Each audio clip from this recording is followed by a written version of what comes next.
বিয়ের মাত্র 3 দিনের মাথায় স্বামী নূর কুতুব সুজনের পুরুষাঙ্গ কেটে দিয়েছেন তারই সদ্য বিবাহ করা স্ত্রী আরফিন আক্তার।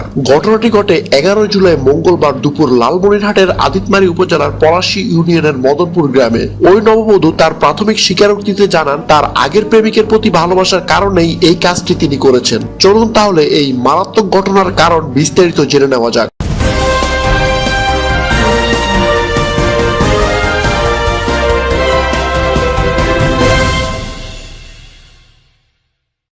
9 জুলাই রবিবার মদনপুর গ্রামের জাহাঙ্গীর আলমের ছেলে নূর কুতুব হোসেন সুজন আর হাতীবান্ধা উপজেলার আশরাফুল ইসলামের মেয়ে আরফিন আক্তারের সাথে পারিবারিকভাবে বিয়ে দেওয়া হয়। ওই দিন রাতেই বউকে নিয়ে সুজন তার বাড়িতে চলে আসেন। এর 2 দিন পরে মঙ্গলবার দুপুরে স্বামী স্ত্রীর মাঝে মনোমালিন্যের এক পর্যায়ে নববধূ আরফিন আক্তার দা দিয়ে স্বামী সুজনের পুরুষাঙ্গে আঘাত করে। পরে সুজনের চিৎকারে ঘরের দরজা ভেঙে রক্তাক্ত অবস্থায় উদ্ধার করে প্রথমে লালমনিরহাট সদর এবং পরে রংপুর মেডিকেল কলেজে প্রেরণ করা হয়। পুলিশের কাছে আটক হওয়া নববধূ আরফিন আক্তার জানায়, এইচএসসি পরীক্ষার প্রথম দিন থেকেই একই উপজেলার কেটকিবাড়ি গ্রামের সহপাঠী রুবেলের সাথে তার প্রেমের সম্পর্ক গড়ে ওঠে। বর্তমানে মেয়েটি দইগাঁওয়া আদর্শ ডিগ্রি কলেজের একাদশ শ্রেণীর ছাত্রী আর প্রেমিক রুবেলও একই কলেজের সহপাঠী। আরফিন আক্তার আরো জানায়, হঠাৎ করে তার বাবা একদিনেই তার বিয়ের আয়োজন করে, তাই প্রেমের বিষয়টি তার পরিবারকে জানাতে পারেননি। বিয়ের দিন বিষয়টি প্রেমিক রুবেলকে মোবাইল ফোনে জানালে এরপর রুবেলের পক্ষ থেকে কোনো সাড়া না পেয়ে নববধূ সেজে স্বামীর বাড়িতে চলে আসে।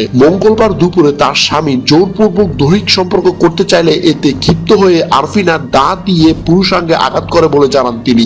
এরপর আর কিছুই বলতে পারেন না আরফিন আক্তার। পরদিন আরফিনাকে নিতে এসে তার বাবা দেখতে পায় তার মেয়ে এই ধরনের কাণ্ড করে ফেলেছে। আর আরফিনাকে দেখতে স্বামী সুজনের বাড়িতে ভিড় করছে অসংখ্য নারী পুরুষ। সুজনের চাচা সংবাদ মাধ্যমকে জানান, প্রচুর রক্তক্ষরণ হয়েছে আর ছেলে পুরুষাঙ্গের মাঝামাঝি জায়গায় রক কেটে যাওয়ায় সেরে উঠতে অনেক সময় লাগবে। তিনি আরো জানান, পুরুষাঙ্গের রক কেটে যাওয়ায় 24টি সেলাই করা হয়েছে। চিকিৎসক জানিয়েছেন প্রতিদিন 2400 থেকে 2500 টাকার ওষুধের প্রয়োজন। আরো ভালো চিকিৎসা পেলে সুজন আস্তে আস্তে সুস্থ হয়ে উঠবে। সুজন বর্তমানে রংপুর মেডিকেল কলেজ হাসপাতালের 15 নম্বর কেবিনে চিকিৎসাধীন অবস্থায় রয়েছেন।